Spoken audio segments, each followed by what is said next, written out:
Dale said that I'm going to heaven before too long.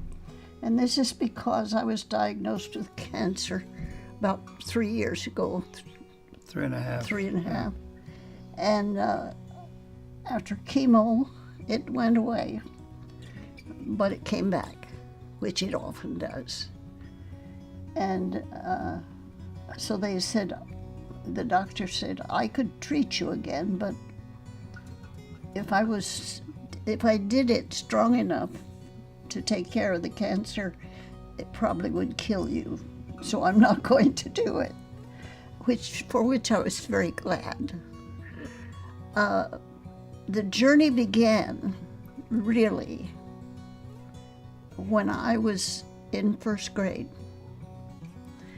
because I heard a sermon about a man in the Bible who didn't die.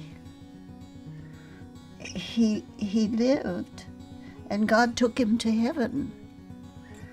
And don't ask me his name, because Enoch. I can't remember Enoch long enough to get it out. But Enoch didn't die, but he walked with God. I heard this sermon when I was sitting on my father's lap when I was in first grade. And I thought to myself, that's what I want to do. I want to walk with God. So the next morning when I was walking to school, my brother's legs were longer than mine, so he was far ahead of me. I told God, I want to walk with you. Is that possible? Can I walk with you? I didn't know anyone who had walked with God, but that was what I wanted.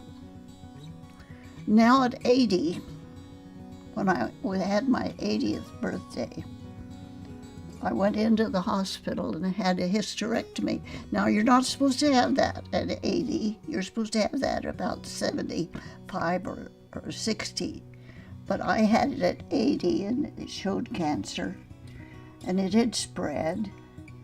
And I've been warring with it ever since.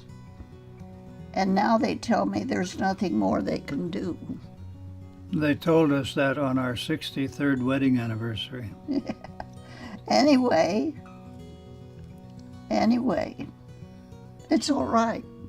She was put into hospice, and so we're living with hospice day by day. And we just treasure every day we have together. Amen. The only thing I don't want is to go off and leave Dale alone, but the Lord will be with him, and I have to be satisfied with that. But the thought of going to heaven is a joyful thought for me, because I have a brother there and a son there, and my parents are there, and my 2 sisters and 1 brother are there. So when we all get to heaven, what a day of rejoicing that will be. When we all see Jesus, we'll sing and shout the victory.